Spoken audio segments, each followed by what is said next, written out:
In this season of giving, an employee of a Brooklyn Center liquor store displayed the ultimate act of kindness. As Delane Cleveland reports, it's the sort of compassion you have to see to believe. I can help. Who's next? At Brooklyn Center's liquor store at Shingle Creek Crossing, Hello.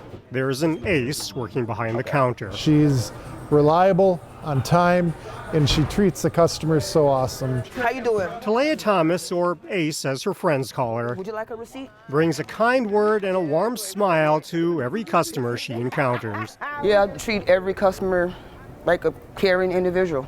So it's like I treat everybody the same. Nobody gets treated any different, so why not have a good attitude for it? But on December 6th, she took that kindness to a level that truly exemplifies the spirit of the holiday season. Yeah, I was working with my manager, Berica, just me and her working up there ringing, and she notices a homeless man digging in a trash can, and she goes, Ace, look, he's putting on shoes, but there were boxes, like beer boxes. So I stopped in mid-transaction and went out there, was like, hey, you, come here. Ace asked the man's shoe size and then proceeded to take the shoes right off of her own feet and gave them to the man in need. The moment was captured on the store's surveillance cameras. So when I seen him walk away, he was just so like, his spirit was uplifted, which it made me feel even better because it's like, they were just shoes. Yet these weren't just any shoes, but rather a pair of purple Air Jordans, valued at well over $100. My favorite Jordans. I gave them to her without no hesitation. For the next hour or so, Ace worked in her socks. That is until her boss came in and took notice. Obviously, I couldn't let her work all day with no shoes, so I hopped in the car, ran over to Burlington. I bought her some Skechers. They were no Jordans, but a kind gesture nonetheless. Y'all have a great one. Thank you. Meanwhile, Christmas is a time when people are called to think about those who are less fortunate. But for one moment here in Brooklyn Center, Ace did more than think. She acted because she knows that everyone deserves the gift of dignity. My message is that if we all can give to each other every now and then, I think the world will be a better place. In Brooklyn Center, we've had a couple of rough years here, so I think this is the kind of story we all needed right now. Delane Cleveland, CCX News. Pet adoptions skyrocketed during the pandemic, leading to demand for veterinary services. It's why a new pet clinic is proposed in Maple Grove. Veterinarian partners are proposing a new facility called Maple Grove Pet Hospital. It would be built on the existing parking lot spaces to the east of the former AMC movie theater, now Floor and Decor.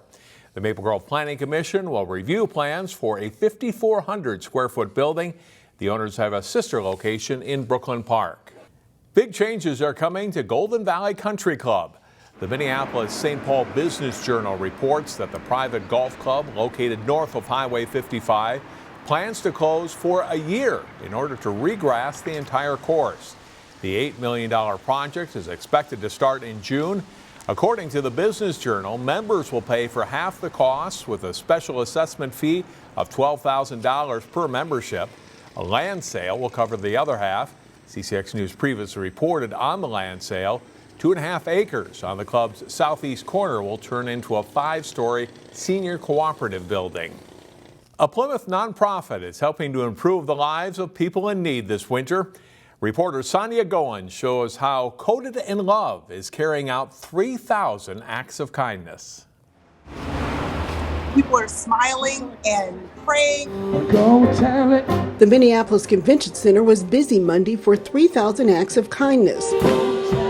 The goal of the event is to provide hope and dignity to 3,000 homeless people. It may not be the number of people that we serve, but it's the number of acts of kindness it takes to serve our guests. Volunteers handed out coats, hats, gloves, toiletries, and other items. I hope they take away respect and that there's hope and that there's people out here who do care. We have 1, 2. Danielle Bagnago started the event 11 years ago out of her home in Plymouth. She says people of all different backgrounds could use a helping hand. Because there's a need for it. Whether you live in the suburbs or in this metro area, you can look outside and see that there is a need. This year's event also includes haircuts and hot meals. Social services groups are also on hand to assist people with their long-term needs. We have 40 social services agencies. We have Metro Transit. We have mental health.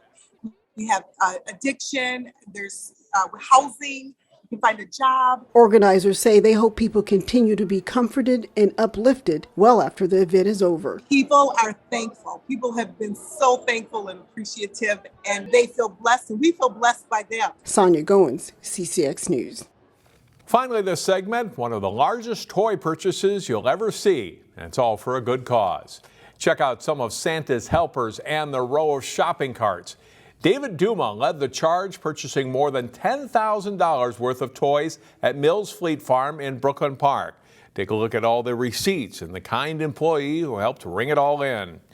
Duma, who owns Diamonds and Gold Jewelers, credits the Northwest area Jaycees and the Rotary Club of Crystal New Hope Robbinsdale for their financial contributions.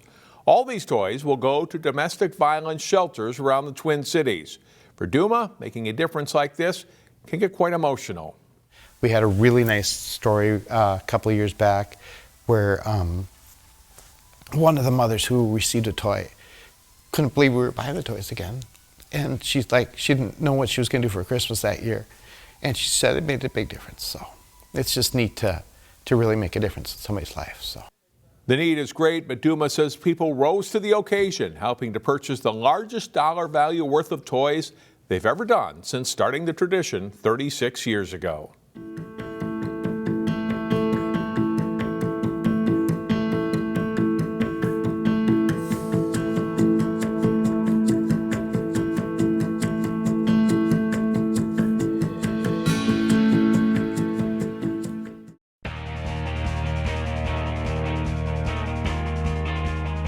The Osseo boys basketball team had a strong season last winter, though it was overshadowed by District 279 rival Park Center winning a state title. The Orioles look to get the 2022-23 season started in style at the Breakdown Tip-Off Classic. Osseo taking on Eastridge in the Orioles season opener at the Breakdown Classic. Alvin Jones takes the pass, steps in and hits a long two-pointer for an early Orioles lead. Osseo's Damari Larkins banks one off the glass to hit for two. It's a one-point game. Watch this play for the Eastridge. The reverse dunk by Braden Carlson. Raptors are up by 5 and have the lead at halftime. Second half, Cedric Combs with a drive and then dishes the ball off to Charlie Tice for 2. Eastridge leads by 8. Trey Smith trying to keep the Orioles close. He hits for 3 to get Osseo back to within 3 points. Peter Colon goes into the lane and then hits the floater for 2 as the Raptors hold their lead. Alex Mattis attacks and scores for 2 of his 15 points, and Eastridge is up 10. Smith, who netted 20 points in the game, scores late here, but it's not enough for Osseo. Eastridge wins 59-52. The Orioles host Andover Tuesday. Hopkins and Bloomington Jefferson boys basketball meeting in the Breakdown Tip-Off Classic. Anthony Smith with a steal for the Royals. Nice move, then gives the ball up to Vincent Hillsheim inside for the layup and an early 4-point Hopkins lead. Marcus Horton draws the defense, then kicks the ball to the corner to Reese Washington, who buries a 3 for the Jaguars. The game is tied 14-all.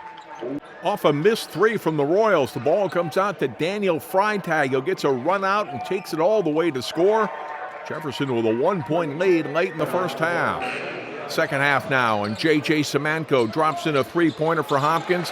The Royals up 5, and they would lead the rest of the way. Jaden Moore with a steal. He is headed the other way on the fast break. Big game for the freshman. He nets 32 points on the day. Hillsheim releases down the lane, and Moore finds him for an easy 2. 16 points in the game for Hillsheim. Smith drives to the basket, scores, and is fouled. He scores 23 in the game as Hopkins wins 84-76. The Royals are now 3-1 on the season. Armstrong, Cooper, Maple Grove, and Maranatha were other local winners Saturday at the Breakdown, while both Totino Grace and Wayzata boys lost. The Cooper girls basketball team has faced some tough opponents to start the season. The Hawks battled the former conference foe in a good matchup Friday night. The Hawks looking for their 3rd win of the season at home to take on St. Louis Park. Bree Frazier gets Cooper going with an early 3-pointer, part of a 16-point night for the senior guard. Then it's Soma Kamara knocking down a 3 for the Hawks. She's another of 4 Cooper players to score in double figures, finishing with 12. Nice give and go play here between Kamara and Jordan Cook. Kamara finishes and is fouled. It's a close game. Park leads by 1 at halftime. Second half, and the Orioles' Evelyn Schmitz has an open lane, drives to the basket and scores 2 of her 22 points. Late in regulation now, and Vanessa Seydoux scores and is fouled. She nets 18 points to lead the Hawks. They are up 5 with 1:19 to play. But the Orioles rally. Chantel Harden with a three-pointer, 26 points in the game for the Park senior. This game goes to overtime, tied at 51. In OT, the Hawks force a turnover and it leads to a break. Frazier to Seydoux for a layup. Cooper is in front. Zoe Simmons buries a three-pointer to help secure the win. Cooper takes this one 65-60 over St. Louis Park. That's all for sports. More CCX News after this. Find more prep sports games and highlights at ccxmedia.org and follow us on social media.